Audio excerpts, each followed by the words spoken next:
이와 같은 가르침을 저는 들었습니다. 부처님이 도리천궁전에서 어머님을 위하여 법을 설하실 때 헤아릴 수 없이 많은 부처님과 훌륭한 보살이 법회에 함께 하셨습니다. 그분들은 서가모니 부처님께서 불가사의한 지혜와 신통력으로 어지러운 세상 집착이 많은 중생에게 해탈의 가르침을 주니 그들이 괴로움과 즐거움의 실체를 알았다라고 찬탄하고는 자신의 시자를 보내어 세존께 문안을 드렸습니다. 이때 미소를 머금은 열애의 몸에서 백천만억 광명이 뿜어져 나왔는데 이른바 어떤 일도 부족함이 없이 완성시켜주는 듯 큰 자비로 중생을 감싸주는 듯 부처님의 지혜로 세상의 실체를 알게 하는 듯 반야의 지혜로 깨달음에 이르는 듯 부처님의 고요한 마음을 드러내는 듯 온갖 성서로운 조짐을 보여주는 듯 온갖 복덕을 가져다주는 듯 온갖 동덕으로 세상을 아름답게 만드는 듯 중생의 아픔을 털어주고 부처님께 기회하게 만드는 듯 부처님의 공덕을 찬탄하는 빛이었습니다. 이처럼 이루 말할 수 없이 많은 광명을 놓으시며 올라온 간 미묘하고 아름다운 소리도 내셨습니다. 이른바 극락세계로 들어가는 도시를 찬탄하는 소리, 극락세계로 들어가는 아름다운 삶을 찬탄하는 소리, 극락세계로 들어가는 인욕의 삶을 찬탄하는 소리, 극락세계로 들어가기 위한 끊임없는 노력을 찬탄하는 소리, 극락세계로 들어가는 선점을 찬탄하는 소리, 극락세계로 들어가는 반야를 찬탄하는 소리, 극락세계로 들어가는 자비로운 마음을 찬탄하는 소리, 부처님의 법을 기뻐하며 차별 없이 평등한 마음으로 극락세계로 들어가는 것을 찬탄하는 소리, 속박을 벗어나 극락세계로 들어가는 것을 찬탄하는 소리, 번뇌 없이 극락세계로 들어감을 찬탄하는 소리, 극락세계에 들어가는 지혜를 찬탄하는 소리, 극락세계에 들어가는 큰 지혜를 찬탄하는 소리, 사자 같은 우렁찬 목소리로 삿된 견해를 모두 물리치고 극락세계로 들어가는 것을 찬탄하는 소리, 사자의 왕 같은 우렁찬 목소리로 삿된 견해를 모두 물리쳐 극락세계에 들어가는 것을 찬탄하는 소리, 전둥 같은 부처님의 목소리로 극락세계에 들어가는 것을 찬탄하는 소리, 큰 구레 같은 부처님의 목소리로 극락세계에 들어가는 것을 찬탄하는 소리였습니다. 이와 같이 이루 말할 수 없을 정도로 많고 많은 찬탄이 울려 퍼지자 사바세계는 물론 다른 국토에 있던 숱한 백천만억 전룡과 귀신도 도리천궁전에 법회로 모여 들었습니다. 이른바 동서남북 하늘 아래에 있는 사천왕천, 도리천, 수염마천, 도솔천 모든 것이 즐거움이 되는 화락천, 다른 사람을 좋아하는 것이 자유로운 다와자재천, 깨끗한 사람들이 모여 사는 범중천, 깨끗한 사람들이 풀어나는 범보천, 깨끗한 사람들만 모여 사는 대범천, 빛으로 쌓여있는 소광천, 헤아릴 수 없이 많은 빛으로 쌓여있는 무량광천, 빛의 소리로 쌓여있는 광음천, 맑은 빛으로 쌓여있는 소정천, 헤아릴 수 없이 맑은 빛으로 쌓여있는 무량정천, 온 하늘이 맑은 빛으로 쌓여있는 변정천, 복이 생겨나는 복생천, 복덕과 사랑이 넘쳐나는 복의천, 인과 응고가 전부 드러나는 광과천, 창음으로 이루어진 음식천, 헤아릴 수 없이 많은 창음으로 이루어진 무량음식천, 창음의 여포로 이루어진 음식과 실천, 삿된 생각이 없는 무상천, 번뇌가 없는 구번천, 화날 일이 없는 무열천, 좋은 것만 보이는 성견천, 좋은 것만 드러나는 선현천, 어떤 물질에도 구애받지 않는 식구경천, 마의 수라천을 비롯하여 비상천, 비비상천천, 내 하늘 나라 대중 모든 전룡과 귀신이 빠짐없이 다 이 법회로 모여들었습니다. 또 다른 국토와 사바세계 모든 바다를 맡아 다스리는 해신, 땅을 다스리는 강신, 하천을 다스리는 하신, 나무를 다스리는 수신, 산을 다스리는 산신, 땅을 다스리는 지신, 물줄기와 물웅덩이를 다스리는 천택신, 온갖 곡식을 키워내는 요가신, 낮을 다스리는 주주신, 밤을 다스리는 취하신, 허공을 다스리는 허공신, 하늘에 사는 천신, 온갖 음식을 관장하는 음식신, 풀과 나무에 붙어 사는 초목신, 이런 신들이 모두 이 법회로 모여들었습니다. 또 다른 국토는 물론 사바세계에 있는 귀신의 왕들도 모두 함께 있었으니 이른바 사나운 눈을 가진 항곡기왕, 피를 빨아먹는 담혈기왕, 전기를 빨아먹는 담전기기왕, 태 하나를 잡아먹고 사는 담태란기왕, 벽병을 풀리는 힘경기왕, 독을 없애주는 석도기왕, 자비로운 마음을 지닌 자심기왕, 복덕과 이익을 가져다주는 복리기왕, 중생들을 사랑하고 공경하는 대경기왕, 이런 귀신의 왕들이 모두 이 법회로 모여들었습니다. 이때 서가모니 부처님께서 문수보살에게 말씀하셨습니다. 문수보살은 여기에 모인 모든 불보살님과 하늘의 신 그리고 전룡과 귀신을 보았는가? 이 세계와 다른 세계의 국토와 다른 국토에서 지금 도리천으로 모여든 대중의 수를 헤아려 할 수 있겠는가? 세존이시여 저의 신통력으로는 청법 동안 그 수를 헤아려도 할 수가 없습니다. 내가 살펴보아도 그 수를 헤아릴 수가 없구나. 이들 대중은 모두 지상보살이 이미 오랜 세월 동안 제도하였거나 지금 제도하고 있거나 다가오는 세상에서 장차 제도할 대중이니라 이미 불법을 성취하였거나 지금 성취하고 있거나 장차 불법을 성취할 대중이니라. 세존이시여 저는 이미 과거 오랜 세월 착한 마음의 뿌리로 걸림없는 지혜를 깨달아 전임의 가르침을 들으면 바로 믿어 받아 지닐 수가 있습니다. 그러나 아직 경지가 약한 성군이나 전룡발부 신중과 우는 세상의 무중생은 모두 열애의 진실한 말을 듣더라도 반드시 의심하게 될 것이니 설사 머리 숙여 받아들이는 것 같더라도 비방하게 될 것입니다. 파라오건대 세존이시여 지장보살이 수행할 때 어떤 수행을 하고 어떤 원력을 세웠기에 이처럼 불가사의한 일을 성취할 수 있었는지 자세히 말씀하여 주시옵소서. 리오를 들어 말하리라. 삼천대천 세계에 있는 풀림 하나, 나무 한 그루, 나달 삼시 산족할 때 그리고 산에 있는 작은 돌이나 티끌 하나하나를 모두 하나의 긴지스강으로 삼고 그 긴지스강물에 알 하나하나를 한 세계로 삼으려 그 세계 안에 있는 한 티끌을 한 겁으로 삼고 그 한 겁 안에 쌓여있는 티끌을 모아 다시 한 겁에 세월로 삼더라도 지장보살이 보살의 식지에서 깨달음을 얻은 뒤로 그런 세월은 이 비유보다 천배나 더 많을 것이다. 그런데 하물며 지장보살이 성원이나 벽지불로 있을 때의 그 세월이야 더 말할 필요가 있겠느냐. 문수보살이여 지장보살의 위엄과 신통 그리고 그분의 원력은 참으로 불가사의 하느니라. 오는 세상에서 만약 어떤 사람이 지장보살의 명호를 듣고 찬탄 예배하며 그 명호를 부르거나 공양을 올린다든지 또는 그 모습을 그림으로 그리거나 성스러운 성상으로 조성하여 단청하고 모신다면 그 사람은 도리 전에 100번 태어날 것이며 영원히 나쁜 길에서 벗어날 것이다. 문수보살이여 말로 표현할 수 없을 정도로 오래된 과거 세월 그 이전에 지장보살은 큰 부잣집 아들이었다. 그 당시 온갖 보살행을 갖추고 사자처럼 용맹한 부처님 사자분신 구종 안에 열애께서 계셨는데 부잣집 아들은 온갖 복덕으로 창엄한 그 부처님의 상호를 우러러 뵙고는 여쭈었다. 어떤 수행과 원력을 실천하셨기에 부처님께서는 이렇듯 창엄한 모습을 갖추셨습니까? 부처님께서 말씀하셨다. 그대가 이와 같은 모습을 갖고 싶다면 고통받는 모든 중생을 위하여 끊임없이 오랜 세월 동안 그들을 제도해야 하느니라. 문수보살이여 그 말을 들은 장자의 아들은 바로 원력을 세워 굳은 다짐을 하였다. 다가오지 않은 미래에 헤아릴 수 없이 많은 세상이 닿아도록 죄를 짓고 고통받는 육도 중생을 위하여 내가 이제 멀리 방편을 베풀어 그들 모두 해탈시키고 난 뒤에야 나 자신도 성불하리라. 부처님 앞에서 이런 큰 원력을 세웠기 때문에 지금까지 지장보살은 백천만억 나유 따위로 말할 수 없는 겁이 지나도록 아직 보살로 있는 것이니라도 과거 불가사의 하나승 직업 세월의 깨달음의 꽃을 피운 선정에서 걸림없는 정자제왕열에게서 계셨는데 그 부처님의 수명은 400천만억 가승직업의 세월이었다. 부처님의 법만 남아있는 상법시대에 한 바라문에게 선생의 깊고도 돈독한 복을 지어 모든 사람이 음모하고 공경하는 딸이 있었다. 그 딸은 오고 가며 안고 눕는 어느 때나 수많은 전신이 보살펴 주었지만 그녀의 어머니는 삿된 도를 믿고 늘 삼보를 하찮게 여겼다. 지혜와 복덕이 뛰어난 그녀의 딸은 온갖 방편으로 바른 믿음을 갖도록 어머니에게 권유하고 일깨웠지만 어머니는 참된 믿음을 얻지 못한 채 그만 목숨이 다하여 분배기 무간지옥에 떨어지고 말았다. 바라문 여인은 인과를 믿지 않은 어머니가 틀림없이 사막도에 떨어질 것을 알고 있었다. 이에 집을 팔아 주온 향과 꽃 그 밖에 온갖 동양물을 마련하여 부처님을 모신 탑과 절을 찾아다니며 돌아가신 어머니를 위하여 공양을 많이 올렸다. 그러다 어느 절에서 깨달음의 꽃을 피운 선정에서 걸림없는 정자제왕 부처님을 보게 되었는데 성스러운 모습에 온갖 장엄을 다 갖춘 위엄이 있어 아름다웠다. 바라문 여인이 열에게 예배를 올리면서 믿음과 우러러 공경하는 마음이 더욱 깊어지니 절로 그녀의 마음속에 이런 생각이 떠올랐다. 크게 깨달으신 부처님은 모든 것을 다 아는 지혜를 갖추고 계시니 세상에 계셨다면 돌아가신 어머니가 어디에 있는지 틀림없이 알 수가 있을 텐데 부처님을 우러러보며 바라문 여인은 오래도록 애타게 흐느껴 울면서 어머니를 그리워하였다. 그러자 불현어공에서 소리가 들려왔다. 성스러운 여인이여 너무 슬퍼하지 말라네. 이제 그대의 어머니가 있는 곳을 알려주리라. 성스러운 여인은 허공을 향하여 두 손 모아 합장하고 말하였다. 누구시기에 이렇게도 저의 근심을 너그럽게 살펴주시옵니까? 저는 어머니를 잃은 날부터 밤낮으로 어머니를 그리워하며 어느 세상에 태어났는지 알고 싶지만 물을 곳이 없습니다. 그때 다시 여인에게 말하는 소리가 허공에서 들렸다. 나는 그대가 입에 올린 깨달음의 꽃을 피운 선정에서 걸림없는 정자제왕 열애인이라. 어머니를 생각하는 그대의 마음이 다른 중생과 비교할 수 없을 정도로 지극하니 내 그대가 알고 싶어하는 것을 일러주려고 하느니라. 이 소리에 감격한 성스러운 여인은 어쩔 줄 몰랐다. 자기도 모르게 온몸을 땅에 던지면서 쉬지 않고 부처님께 절을 올리니 온몸 마디마디 풀다리가 상하여 상한 곳이 한 군데도 없었다. 주위 사람들이 옆에서 부축하고 보살펴주자 한참 만에 정신을 차리고 그녀는 하늘을 우러러보며 사대였다. 바라옵건대 부처님이시여 부디 자비로운 마음으로 저를 가엾이 여기시어 어머니가 태어난 곳을 알려주시옵소서. 이제 뭔가 마음도 지쳐 오래지 않아 저 또한 죽고 말 것입니다. 깨달음의 꽃을 피운 선정에서 걸림없는 정자제왕 부처님께서 성스러운 여인에게 일러주셨다. 공양을 흘린 뒤에 빨리 집으로 돌아가 단정히 앉아서 나의 명호를 마음에 두고 끊임없이 챙겨야만 한다. 그러면 그대는 어머니가 태어난 곳을 알게 되리라. 성스러운 여인은 부처님께 예배를 올린 뒤에 집으로 돌아가 어머니의 기억을 되살렸다. 그러고는 단정히 앉아 깨달음의 꽃을 피운 선정에서 걸림없는 정자제왕 부처님의 명호를 마음에 챙기면서 하루나 하룻밤을 보내자 오련이었던 바닷가에 자신이 와 있다는 것을 알게 되었다. 그 바닷가에 물은 뜨겁게 펄펄 끓고 주변에는 험하고 독을 품은 무쇠 몸을 가진 짐승들이 많았는데 그 짐승들의 바다 위를 이리저리 날아다니면서 물려다니고 있었다. 성스러운 여인은 펄펄 끓는 바닷물에 100천만이나 되는 많은 사람이 떠오르고 가라앉을 때마다 사악한 짐승들이 앞다투어 그들을 잡아먹는 것을 보았다. 또 온갖 야차도 보았다. 험악한 팔이 여러 개 달려있거나 무서운 눈이 여러 개 달린 것도 있고 발이 여러 개 달려있거나 머리가 여러 개 달린 것도 있었다. 입 밖으로 툭 튀어나와 있는 송곳니는 날카로운 칼이나 다름이 없었다. 여자들은 수많은 죄인을 사나운 짐승들이 있는 곳으로 몰아갔다. 또 야차들이 죄인들의 머리와 발이 서로 맞닿게 잡아먹기도 하였는데 그 형상이 참혹하여 차마 눈 뜨고 오래 볼 수 없었다. 하지만 연구랑 공덕으로 성스러운 여인은 어떤 두려움도 없었다. 그때 그곳에 누구도 해치지 않는 어떤 독도 없앨 수 있는 무도 기왕이 있었다. 그는 머리 숙여 이를 올리면서 성스러운 여인을 맞이하였다. 착한 보살이여 어떤 인연으로 여기까지 오셨습니까? 이곳이 어디입니까? 이곳은 무쇠로 둘러싸인 큰 산 서쪽에 있는 첫 번째 바다입니다. 제가 듣기로는 무쇠로 둘러싸인 산 안에 지옥이 있다고 하던데 그 말이 사실입니까? 지옥이 있다는 것은 사실입니다. 제가 지금 어떻게 이곳에 오게 되었습니까? 부처님의 위엄과 신통이 아니라면 공덕을 지은님으로 왔을 것입니다. 이 두 가지 인연이 아니면 이곳은 아무나 올 수 있는 곳이 아닙니다. 이 물은 어떤 연고로 펄펄 끓고 있는 것입니까? 어떻게 여기에 저토록 많은 죄인과 무서운 짐승들이 있는 것입니까? 이곳은 인간 세계에서 죄를 지은 중생이 죽은 지 49일이 지나도록 그의 고통을 벗겨주기 위하여 공덕을 지어주는 사람이었거나 살아있을 때 착한 일을 조금도 하지 않은 사람이 지은 업에 따라 지옥의 고통을 받는 곳입니다. 이런 사람은 먼저 이 바다를 반드시 거쳐가야 합니다. 이 바다를 지나 다시 동쪽으로 10만 요손을 가면 또 한 바다가 있습니다. 그곳의 고통은 여기의 배나입니다. 그 바다 동쪽에 또 한 바다가 있습니다. 그 고통은 다시 배나 더 보태집니다. 뭔가 이과 뜻으로 나쁜 일을 지어받게 되는 고통은 너무 많으므로 이를 모두 통틀어 업의 바다라고 부르는데 이곳이 바로 그곳입니다. 지옥은 어디에 있습니까? 업의 바다 안에 가장 큰 지옥이 있는데 그 수가 100,000개가 되고 지옥마다 각자 다른 특성이 있습니다. 이른바 큰 지옥은 18개이고 큰 지옥 안에 있는 다음 크기의 지옥은 500개나 되는데 크기에서 받는 고통은 헤아릴 수가 없습니다. 또 그 다음 지옥은 1100개가 되고 이 지옥에서도 또한 헤아릴 수 없이 많은 고통을 받게 됩니다. 어머니가 돌아가신 지 얼마 되지 않았지만 저는 그분의 운명이 어디에 있는지 알고 싶습니다. 그대 어머니께서는 살아계실 때 어떻게 사셨는지요? 저의 어머니는 삿된 소견으로 산보를 얼뜨며 많은 비방을 하고 사신 분입니다. 제가 부처님 가르침에 대해 말씀드리면 잠시 믿는 척 하다가 돌아서면 다시 공경하는 마음을 내지 않았습니다. 돌아가신 지 며칠이 지났지만 저는 아직도 어머니가 어디에 계시는지 알 수가 없어 걱정이 많이 됩니다. 그대의 어머니는 성씨가 어떻게 되는지요? 저의 부모님 모두 바라본 집안인데 아버지는 시라소년이라 하고 어머니는 열젤이라고 합니다. 아무 걱정하지 마시고 성스러운 여인께서는 집으로 돌아가시옵소서. 너무 걱정하거나 슬퍼하지 않으셔도 됩니다. 그대의 어머니는 하늘나라에 태어난 지 벌써 사흘이나 지났습니다. 이는 효성이 지극한 딸이 어머니를 위하여 공양을 올리고 복을 지어 깨달음의 꽃을 피운 선정에서 걸림없는 정자제왕 부처님의 탁과절에 보시한 공덕 때문입니다. 어머니만 지옥에서 벗어난 게 아니라 그날 무간지옥에 있던 다른 죄인도 모두 함께 고통에서 벗어나 천상에서 행복한 삶을 누리고 있습니다. 이 말을 한 뒤 모두 기왕은 두 손 모아 합장하며 불러갔다. 성스러운 여인은 꿈에서 깨어난 듯하였다. 이 일의 의미를 분명히 알고는 바로 깨달음의 꽃을 피운 선정에서 걸림없는 정자제왕 여제의 탁과 항상 앞에서 큰 권력을 세우고 맹세하였다. 바라옵건대 다가오는 모든 세상이 다도록 죄를 짓고 고통받는 많은 중생을 위하여 제가 온갖 방편을 활용하여 그들이 고통에서 벗어날 수 있게 하여 주시옵소서. 부처님께서 분수보살에게 일러 주셨다. 그 당시의 무도기왕은 오늘날 제수보살이고 정스러운 여인은 바로 지장보살이니라. 이때 생각할 수 없고 헤아릴 수 없으며 말할 수도 없을 정도로 많은 백천만원 무량하 승지 세계의 온갖 지옥에 있던 지장보살의 분신이 도리천궁전으로 모두 모여들었다. 열애의 위엄과 신통으로 자기가 있던 곳에서 배탈하고 제업에서 벗어난 사람 또한 천만원 나요 하나 모여들었다. 그들은 좋은 향이나 꽃을 가지고 와서 모두 함께 부처님께 공양을 올렸다. 함께 온 모든 사람은 지장보살의 교화로 높고도 바른 깨달음의 마음자리에서 영원히 물러나지 않을 사람들이었다. 이전에 이들은 오랜 세월 육도 생사에 빠져 받는 고통이 잠시도 그친 적이 없었는데 지장보살의 크나큰 자비와 원력으로 말미암아 저마다 깨달음을 얻고 도리천궁전으로 오게 되었다. 들듯이 기뻐하는 마음으로 이들은 부처님을 우러러보며 잠시도 눈을 떼지 않았다. 이때 세종께서 황금빛 팔을 드셨다. 그리고 생각할 수도 없고 헤아릴 수도 없으며 말할 수도 없을 정도로 많은 백천만원 무량하 승지 세계에 있는 모든 지장보살 분신의 정수 위에 손을 얹고 말씀하셨다. 하는 어지러운 세상에서 집착 많은 억센 중생을 교화하며 그들의 마음을 잘 다잡아 삿된 마음을 버리고 바른 길로 가게 하였다. 하지만 열 가운데 한돌은 지금도 나쁜 버릇에 길이 들어있으므로 나 또한 천백억 분신으로 온갖 방편을 베풀어 이들 중생을 교화하였다. 총명한 사람들은 곧 알아듣고 믿어 받아진 얘기도 하였고 착하고 선한 사람들은 부지런히 권유하면 가르침을 그대로 실천하였다. 그러나 어리석은 사람들은 오래도록 교화해야 겨우 바른 길로 돌아왔고 업장이 두터운 사람들은 아무리 가르쳐도 우러러 공경하는 마음을 내지 않았다. 이와 같이 중생들은 저마다 등기에 많은 차이가 있었다. 그러므로 그들의 등기에 맞게 몸을 놔두어서 제도해야만 했다. 중생들에게 남자나 여자의 몸으로 나타나기도 하고 불룡이나 귀신의 몸을 드러내기도 하였다. 산숲 내 들판당 연못 우물 등의 모습으로 나타나 많은 사람에게 온갖 이익을 주고 모두 다 지도하여 해탈시키기도 하였다. 또 제석천왕, 범천왕, 절륜성왕, 거사의 몸으로 나타나기도 하였다. 혹은 임금제상, 관리의 몸으로 나타나기도 하였다. 혹은 비구비구니, 우바세, 우바이, 성문나라, 한벽집을 보살 등의 몸으로 나타나 제도하기도 하니 부처님의 몸으로만 중생을 교화하는 것이 아니었다. 그대들은 집착이 많아 죄를 짓고 고통받는 교화하기 어려운 중생을 내가 오랜 세월 많은 법에 걸쳐 부지런히 애를 쓰며 제도하는 것을 보았다. 그런데 아직도 교화가 안 되어 지은 업에 따라서 사막도에 떨어져 큰 고통을 받는 사람이 있다면 그대들은 내가 도리천궁전에서 애틋한 마음으로 당부한 것을 기억하고 잊지 말아야 한다. 사바세계에 미르 부처님이 출현하실 때까지 노력하여 중생들의 용과 고통에서 벗어남이라 부처님의 수기를 받게 해주어야 한다. 이때 화신으로 있던 모든 세계의 지장보살 분신이 다시 한 몸이 되었다. 그리고 눈물을 흘리면서 중생들의 고통을 가슴 아파하며 부처님께 살해였다. 오랜 세월 저는 부처님의 가르침을 받고 불가사의한 신통력과 큰 지혜를 갖추었습니다. 제 몸을 나누면 백천만호 겐지스가 물에 할 수만큼이나 많은 세계에 가득하고 한 세계에서 다시 백천만호 화신이 됩니다. 그 화신 하나하나마다 백천만호 중생을 제도하여 삼보의 귀의토록 하니 영원히 생사윤회에서 벗어나 열반의 즐거움을 누리게 될 것입니다. 아울러 부처님의 법으로 토록 한 얼굴 한 방울 모래 한 알 티끌 하나 머리털 끝만큼이라도 좋은 일을 한 사람이 있다면 저는 신학으로 그를 교화하여 큰 이익을 얻게 하겠습니다. 세존이지어 부디 뒷날라거 중생들에 대한 근심 걱정은 거두어 주시옵소서. 세존이지어 부디 뒷날라거 중생들에 대한 근심 걱정은 거두어 주시옵소서. 세존이지어 부디 뒷날라거 중생들에 대한 근심 걱정은 거두어 주시옵소서. 그때 부처님께서 지장보살을 찬탄하셨다. 장하고장하고다네 그대와 함께 기뻐하리니 그대의 원력은 성취되리라. 오랜 세월 큰 소원을 세워 온갖 중생을 제도하니 마침내 큰 깨달음을 얻게 될 것이다. 이때 마야 부인이 두 손 모아 합장하고 공손하게 지장보살에게 여쭈었다. 성스러운 분이시여 이 세상 중생들이 짓는 업의 모습은 어떠하며 업의 가보는 어떠한 것이 있습니까? 천만세계 그 국토를 살펴보면 지옥이 있기도 하고 없기도 합니다. 혹 여인이 있기도 하고 없기도 하며 혹 불법이 있기도 하고 없기도 합니다. 나아가 성문이나 벽집을 도와 그와 같습니다. 이처럼 지옥에서 받는 업의 결과물도 하나같이 똑같은 것은 아닙니다. 저는 이 세상에서 지은죄로 떨어지는 사막도의 모습에 대하여 듣고자 하옵니다. 성모시여 제가 간단하게 말씀드리겠사오니 들어주시옵소서. 성스러운 분께서는 절하여 주시옵소서. 세상에서 받게 되는 죄의 모습에는 이러한 것이 있습니다. 만약 어떤 중생이 부모에게 불효하고 살해까지 한다면 이 사람은 무간지옥에 떨어져 천만억 거리 지나도 거기에서 빠져나올 기약이 없을 것입니다. 또 어떤 중생이 부처님의 몸에 피를 내고 삼보를 얼떠들며 경전을 소중하게 여기지 않는다면 이 사람은 무간지옥에 떨어져 천만억 거리 지나도 거기에서 빠져나올 기약이 없을 것입니다. 또 어떤 중생이 철에 들어온 시주 물품에 함부로 손을 대고 비구니 스님들을 욕보이며 전란해서 음행을 저지르거나 살생 혹은 해악을 입히게 되며 이와 같은 사람들은 무간지옥에 떨어져 천만억 거리 지나도 거기에서 빠져나올 기약이 없을 것입니다. 또 어떤 중생이 거짓으로 스님 행세를 하며 절의 시주 물품을 함부로 쓰거나 제가 신도들을 속이고 기호를 어겨 온갖 악행을 저지른다며 그런 무리는 무간지옥에 떨어져 천만억 거리 지나도 거기에서 빠져나올 기약이 없을 것입니다. 또 어떤 중생이 절의 시주 물품을 도둑질하고 재벌복식 음식 의복 내지 조그마한 물건이라도 주제하는 것을 제멋대로 갖는다면 이들은 무간지옥에 떨어져 천만억 거리 지나도 거기에서 빠져나올 기약이 없을 것입니다. 성부지요. 또 어떤 중생이 이런 5가지 죄를 짓는다면 어김없이 무간지옥에 떨어질 것입니다. 그 무간지옥에서는 한 찰나라도 똑똑한 고통이 그치기를 바라지만 그마저 이루지 못할 것입니다. 무간지옥이란 어떤 곳입니까? 성모님이 지어무새로 둘러싸인 근산대철 이산 안에 많은 지옥이 있는데 큰 지옥이 18개가 있습니다. 이 지옥 다음 크기의 지옥은 저마다 이름이 다르며 500개가 있습니다. 그 다음 지옥도 저마다 이름을 가지고 있으며 1100개가 있습니다. 그 가운데 무간지옥이 있는데 그곳이 어떤 지옥인지 말씀드리겠습니다. 지옥에 있는 성의 둘레는 8만리가 되고 새로 만들어진 그 성은 높이가 2만리나 됩니다. 거미에는 빈틈없이 시뻘건 불덩어리가 타오르고 그 안에 이름이 다른 온갖 지옥이 다닥다닥 붙어 있습니다. 그 가운데 한 지옥이 있어 이름을 무간지옥이라 합니다. 그 지옥의 둘레는 18,000리가 되고 담장 높이는 1,000리가 되며 모두 순무새로 에워싸져 있습니다. 위에 있는 물은 밑으로 내려 뻗치고 밑에 있는 물은 위로 솟구치고 있는데 순무새로 된 독살스럽게 생긴 뱀과 개가부를 도하며 담장 위에서 동쪽으로 서쪽으로 이리저리 분주하게 뒤떨리고 있습니다. 그 지옥 안에 평상이 있는데 두루 사방 1만리 안에 가득 차 있습니다. 죄인이 벌을 받게 될 때 자기 몸이 지옥에 가득 차 있는 평상만큼 드러나 그 위에 누워있는 것을 어쩔 수 없이 보게 됩니다. 천만 명이 벌을 받을 때도 죄인들은 모두 자기 몸이 지옥에 가득 차 있는 평상만큼 드러나 그 위에 누워있는 자기 모습을 저마다 저절로 보게 됩니다. 중생들이 지은 업에 따라 벌을 받는 게 이와 같습니다. 또 죄인들은 모두 똑똑한 고통을 받아야만 합니다. 이빨은 칼날 같고 눈은 번개불 같은 천백이나 되는 야차 야차와 악기들이 구리로 댕긴 손톱으로 죄인들을 찍어서 이리저리 끌고 다니기도 합니다. 또 어떤 야차는 큰 산지창날 사이로 지인의 몸과 입과 코를 사정없이 찌르기도 합니다. 등과 배를 창끝에 끼어 마음대로 공중 높이 이리저리 휘젓다가 뜨거운 풍상 위에 내려놓기도 합니다. 또 무쇠 송골매는 죄인들의 눈을 쪼아먹기도 하고 무쇠뱀은 죄인들의 목을 칭칭 감아 추이기도 합니다. 몸 마디마디에 긴 옷을 빠짐없이 받기도 하고 혀를 가느다랗게 쭉 뽑아 잡아당기며 그 위에서 밭을 가는 것처럼 징기를 끌기도 하고 창자를 우겨내고 토막토막 자르기도 합니다. 구리를 녹인 물을 입안에 사정없이 붓기도 하고 뜨거운 쇠줄로 몸을 꽉 조여 묶고는 만번 죽였다 만번 살아나게 하기도 합니다. 시은업으로 풀을 받는 모습이 이러한데 억겁의 세월이 흘러도 거기에서 빠져나올 기약이 없습니다. 이 세계가 무너지면 다른 세계로 옮겨가고 그 세계가 무너지면 또 다른 세계로 옮겨갑니다. 그 다른 세계가 무너지면 또 다른 세계로 옮겨다닙니다. 그러다가 이 세계가 다시 생겨나면 다시 이 세계로 돌아오니 무한지옥에서 받는 죄악이 바보가 이와 같습니다. 또 5가지 업보 때문에 무한지옥이라 부르니 그 5가지가 무엇이겠습니까? 첫째, 밤낮으로 풀을 받는 일이 영원토록 잠시도 멈추지 않으므로 이를 무한지옥이라 부르는 것입니다. 둘째, 고통받는 사람이 한 사람일 때도 극심한 고통이 지옥에 가득하고 고통받는 사람이 수없이 많을 때도 극심한 고통이 지옥에 가득 참으로 이를 무한지옥이라 부르는 것입니다. 셋째, 이 지옥에서 벌을 주는 기구는 무쇠 작살이나 몽둥이가 있고 무쇠 송골매와 무쇠 늑대나게도 있으며 사람의 몸을 가루처럼 갈아대는 이들방아와 맷돌도 있고 사람의 뼈를 자르는 톱과 우겨내는 글과 토막내는 도끼도 있으며 사람을 부채로 잡는 펄펄 끓는 가마솥도 있습니다. 무쇠 그물과 밧줄도 있고 무쇠 나귀와 말도 있습니다. 이곳에서는 생가죽으로 묵을 감아 조르고 벌겋게 닳은 샘물을 몸에 뿌리기도 합니다. 배고프면 시뻘건 쇳덩이를 삼키게 하고 목마르면 벌건 샘물을 들이마시기도 합니다. 해와 달이 오고 가며 겁이 다하도록 그 세월이나 요타가 되어도 참을 수 없는 혹독한 고통이 끊임없이 이어지기 때문에 이를 무한지옥이라 부르는 것입니다. 대체 이 지옥의 고통은 남자나 여자를 가리지 않고 늙고 젊은 것도 따지지 않습니다. 가난 맹이와 부자도 가리지 않고 귀하고 천한 신분도 따지지 않으며 어디 태생인지 묻지도 않습니다. 천령과 귀신 하늘의 신이라도 죄를 지으면 모두 똑같이 그 벌을 받음으로 이를 무한지옥이라 부르는 것입니다. 다섯째, 이 지옥에 떨어지면 백천겁의 세월 동안 하루나 하룻밤에 만번 죽고 만번 태어나야만 합니다. 그동안 극심한 고통은 한순간도 멈추지를 않습니다. 오로지 치료받는 벌이 다 없어지고 나서야 겨우 다른 곳에 태어날 수 있습니다. 이런 혹독한 고통이 끊임없이 이어지기 때문에 이를 무간지옥이라 부르는 것입니다. 무간지옥을 대략 설명하여 보면 이와 같습니다. 만약 지옥에서 벌을 주는 기구의 명칭이나 그것이 주는 고통스러움에 대하여 상세히 설명하자면 한것 동안 말을 해도 다 하지 못할 것입니다. 하야 부인은 무간지옥의 이야기를 다 듣고는 중생들에 대한 근심 걱정으로 슬픔에 잠긴 채 두 손 모아 합장한 시급한 뇌를 올리고 그 자리에서 물러났다. 이때 지장고자리 부처님께 살해였다. 새로운 이제여 제가 부처님의 위엄과 신통으로 지금까지 백천만여 세계의 두루뭉을 다투어 모든 중생의 여포를 남김없이 제거하여 구원하였습니다. 만약 부처님의 크나큰 자비심이 아니었다면 이와 같은 일을 해내지 못했을 것입니다. 제가 이제 다시 부처님의 당부를 받아 일가보살님이라 부처님으로 성불할 때까지 국도의 중생이 모든 고통에서 벗어날 수 있도록 돕고자 하옵니다. 그라옵건대 세종께서는 뒷날의 중생에 대한 지나친 근심과 걱정은 거두어 주시옵소서. 부처님께서 지장보살에게 이르셨다. 중생이 지금까지 해탈하지 못하는 것은 모두 부처님의 세상으로 가는 확고한 성품이 없으므로 좋고 나쁜 업의 인과응보로 받는 육도의 생사윤회를 잠시도 멈출 틈이 없었기 때문이다. 헤아릴 수 없이 많은 법이 지나도 없애기 어려운 어리석은 중생의 업장은 마치 물고기가 큰 그물란에 갇혀있는 것과 같으니 자유를 얻기 위하여 잠시 작은 그물을 빠져나왔더라도 여전히 큰 그물란에 갇혀있기 때문이다. 이런 중생 때문에 나는 늘 근심하고 걱정하였다. 그런데 그대가 이미 오래전에 세운 권력으로 기나긴 세월 속에서 온갖 죄업 중생을 널리 제도하겠다고 하니 내가 무엇을 더 근심 걱정할 필요가 있겠느냐. 부처님께서 이런 말씀을 하실 때 법회에 참석했던 선정에서 걸림없는 정자제왕보살이 부처님께 살해였다. 세존이시여 지장보살이 아득한 옛적부터 오랜 세월 어떤 원을 세웠기에 지금 세종께서 그토록 애틋하게 찬탄하고 계십니까? 그라옵건대 세종께서 말씀하여 주시옵소서. 이때 세종께서 선정에서 걸림없는